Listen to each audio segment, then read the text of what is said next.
No dia de Pentecoste, depois da pregação de Pedro, cerca de 3.000 pessoas se uniram aos discípulos de Jesus.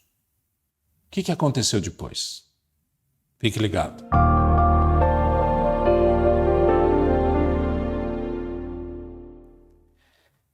Em Atos capítulo 2, verso 42, diz assim: Eles se dedicavam ao ensino dos apóstolos e à comunhão, ao partir do pão e às orações. Todos estavam cheios de temor e muitas maravilhas e sinais eram feitos pelos apóstolos. Os que criam mantinham-se unidos e tinham tudo em comum. E vendendo suas propriedades e bens, distribuíam a cada um conforme a sua necessidade. Todos os dias continuavam a reunir-se no pátio do templo, partiam o pão em suas casas e juntos participavam das refeições com alegria e sinceridade de coração, louvando a Deus e tendo a simpatia de todo o povo. E o Senhor lhes acrescentava diariamente os que iam sendo salvos. O que aconteceu logo depois do dia de Pentecostes? Dia de Pentecostes é aquele momento importantíssimo, aquele momento do derramar do Espírito Santo, a promessa de Jesus para que eles ficassem em Jerusalém até que do alto fossem revestidos de poder, aconteceu. E eles foram revestidos de poder, o poder do Espírito Santo, que levou Pedro a uma pregação maravilhosa, uma pregação incrível, e essa pregação trouxe uma comoção interior, trouxe arrependimento, mudança de vida. E 3.000 pessoas foram batizadas naquele dia e foram agregadas, foram unidas a esta igreja emergente, essa igreja iniciante. E aí o texto bíblico conta o que aconteceu com eles, como é que eles viviam a partir de então. Como é que você tem 3.000 e tantas pessoas agora de uma hora para outra se reunindo aonde?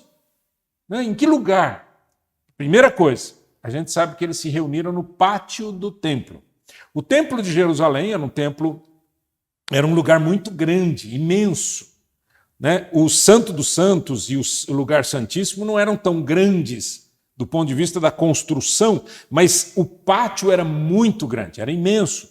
E ali eles se reuniam, porque ali sempre as pessoas iam passando por ali, sejam os curiosos, ou não, as pessoas estavam ali. E o texto bíblico diz que eles faziam isso. Primeiro lugar. Segundo lugar, eles se reuniam em casas. Um chama o outro, que chama o outro, que chama o outro, eles vão se reunindo nas casas. Como é que você reúne as pessoas nas casas? Por afinidade, por amizade, por alguma aproximação. Você não abre a sua casa e bota uma placa na porta da sua casa e diz: ô pessoal, quem quiser aí, vem, está andando aí, não está fazendo nada aí, vem aqui em casa. Você não faz isso. Você chama seus amigos, você chama seus parentes, você chama as pessoas, você chama seu vizinho, pessoas com quem você convive. Então, do ponto de vista de local, a gente já sabe o que eles faziam. Mas o que eles faziam nessas reuniões? Algumas coisas incríveis. Primeiro, diz o texto que eles estavam firmados, eles estavam dedicando-se ao ensino dos apóstolos. Ora, o que era o ensino dos apóstolos, gente? O que era o ensino dos apóstolos? O que para nós hoje é a Bíblia. Eles não tinham um livro, eles não tinham nada escrito.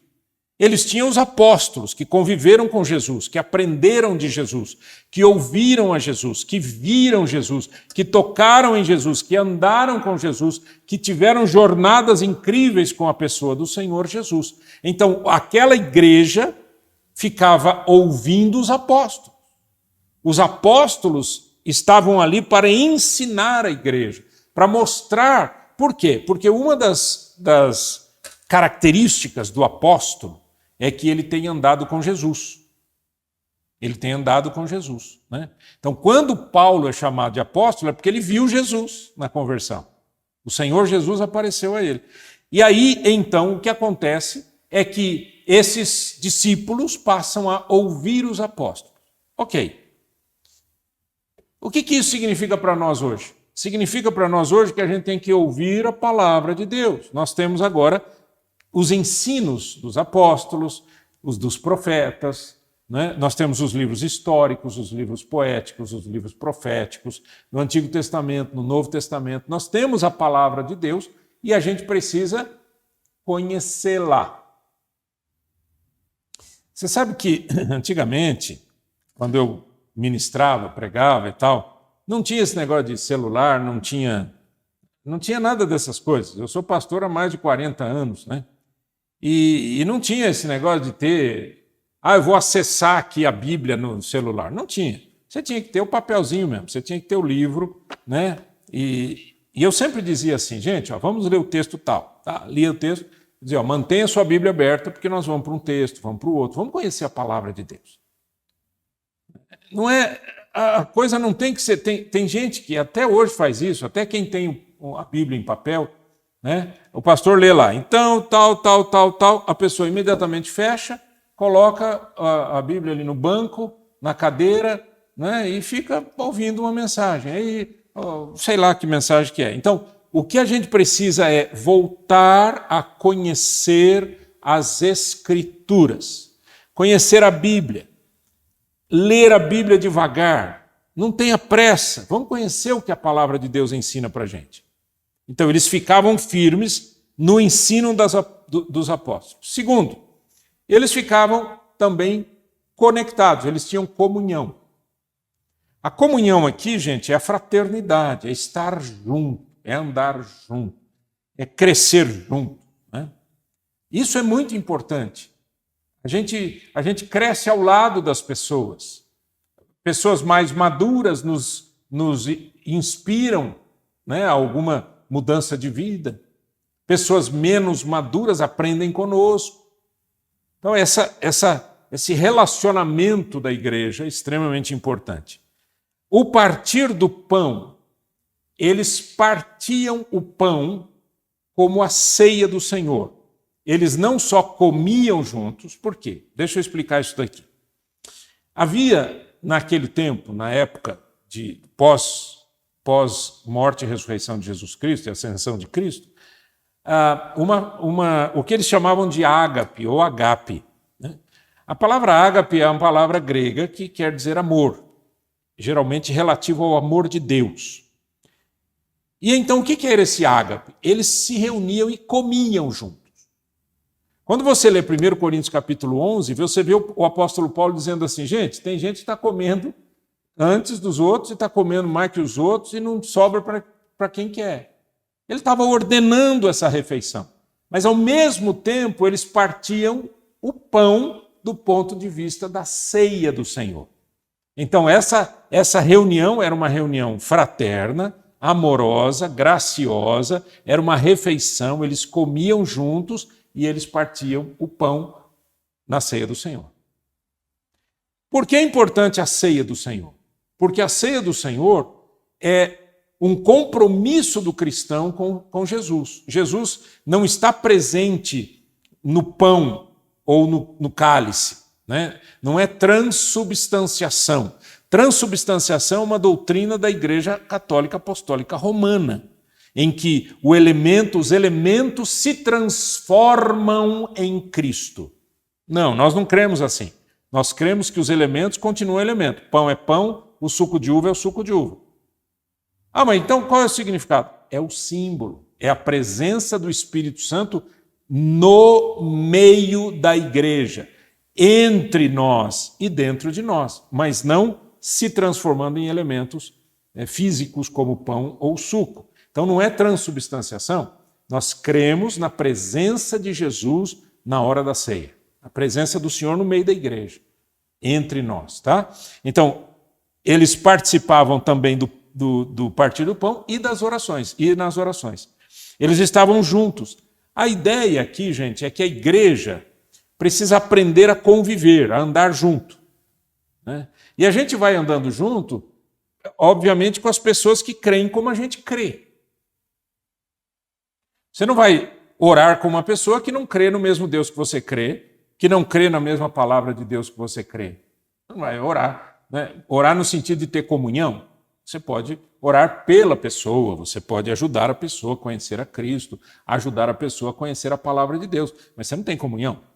A comunhão você tem com as pessoas que creem como você crê, e crê na palavra de Deus, e crê no Deus Pai, Filho e Espírito Santo, o mesmo Deus, em 3 pessoas. Todos estavam cheios de temor. A Bíblia diz que o temor do Senhor é o princípio da sabedoria. Não é que eles estavam com medo. O temor é uma reverência intensa que você tem à presença de Deus. Por isso que eu digo que eu não gosto de brincar com versículo, brincar com as coisas de Deus. Eu tenho temor do Senhor no meu coração. Né? Outra coisa, a Bíblia diz lá em Provérbios 8 que o temor do Senhor é aborrecer o mal. Eu não quero o mal na minha vida, eu não quero as coisas erradas na minha vida, eu não quero fofoca na minha vida, eu não quero gente falando mal de gente, eu não quero gente brigando com gente, eu não quero falar mal de ninguém, eu não quero ficar contando piadinha, eu não quero ter uma mente suja. A Bíblia diz, o temor do Senhor é aborrecer o mal. Tira o mal da sua vida. Eles estavam cheios do temor do Senhor porque o Espírito Santo havia sido derramado. Eles ficaram impactados com a mensagem, se converteram, foram batizados. Eles queriam o quê? Viver uma história nova. É isso que é gostoso. É viver uma história nova. Quando eu me converti, eu queria uma história nova. Eu não queria a continuação do que eu tinha. Eu era bem jovem, tinha 18 anos quando eu me converti, né? Mas já tinha vivido experiências ruins na minha vida. Experiências de quem não conhece a Deus. Quando eu me converti, eu não queria mais voltar para lá. Não queria voltar para trás. Quando os meus amigos, entre aspas, me chamavam, eu não ia mais. Mudei de amigos, mudei de comunhão. Você muda. E aí passei a conviver com pessoas que eu amava porque amavam o mesmo Cristo que eu.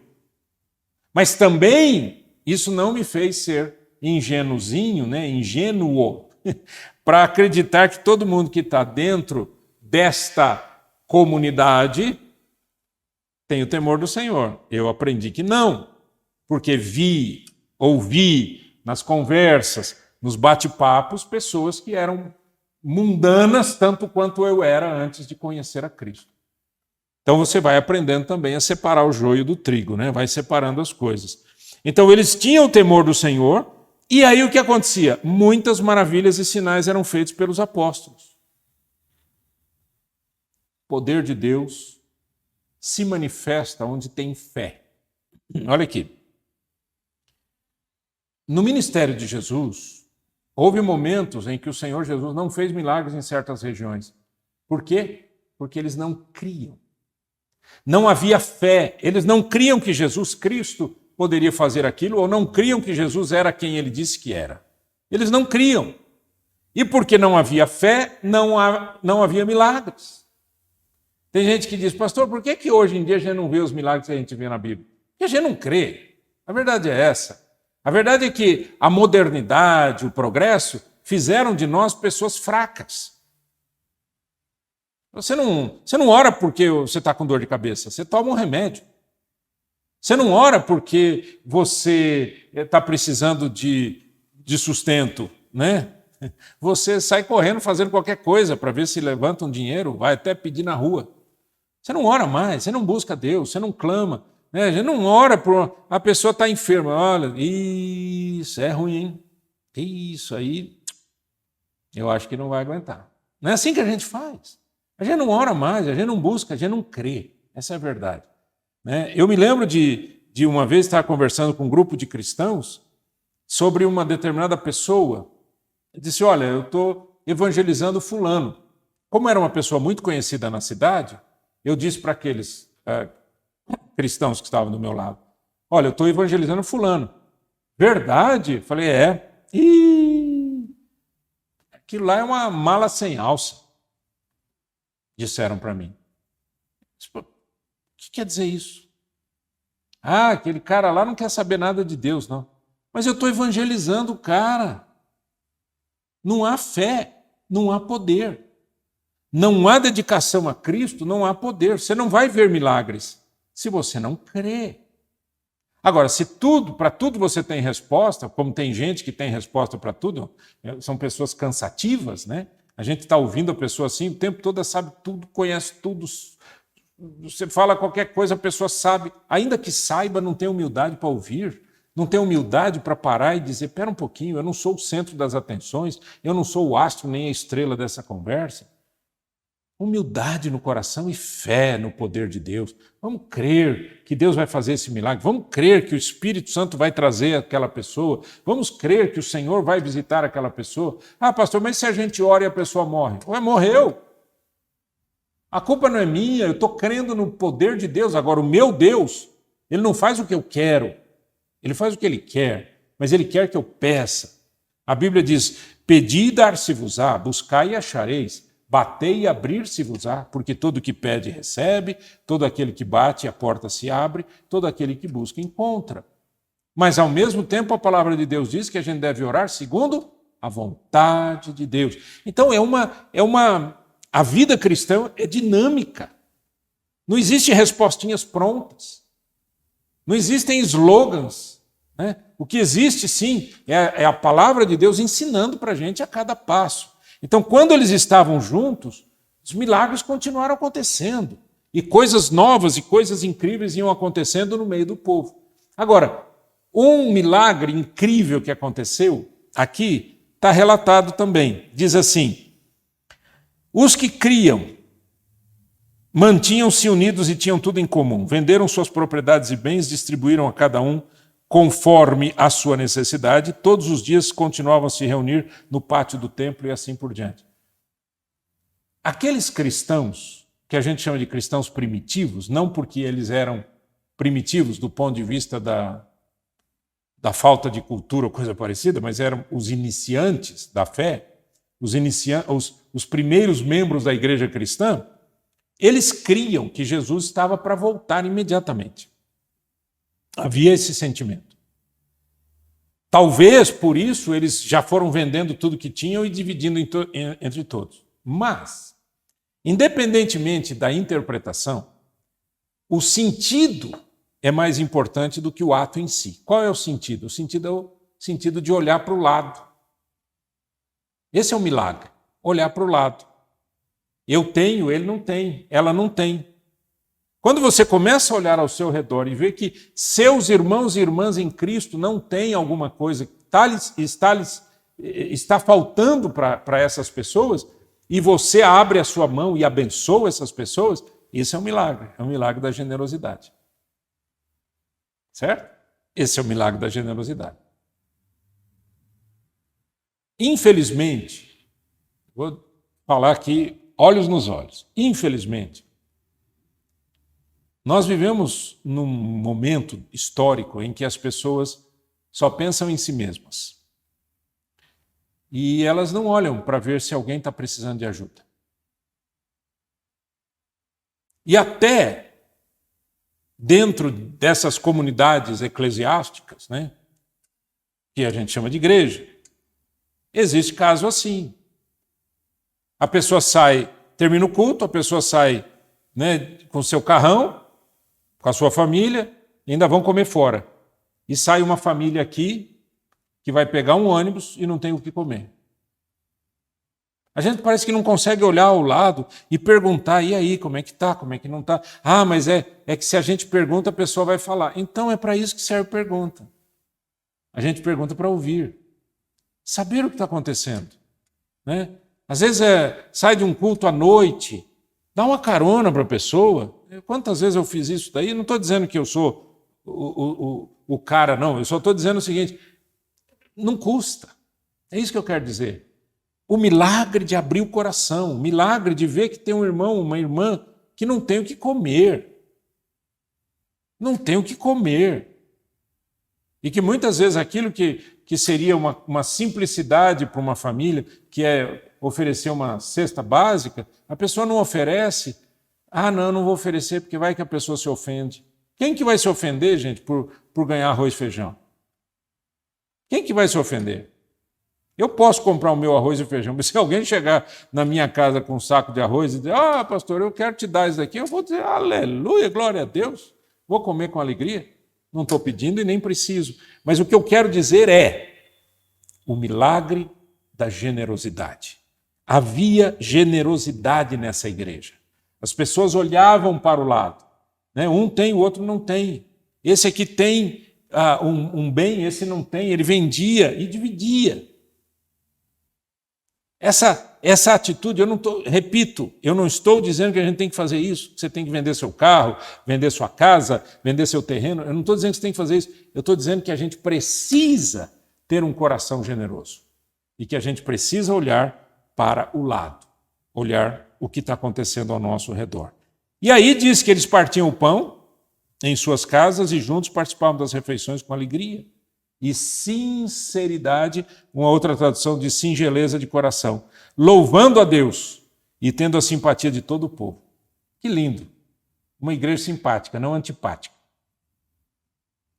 Uma igreja que os vizinhos diziam, puxa, que gente boa, e não que povinho mais chato do mundo que está atrapalhando o trânsito da nossa rua, né?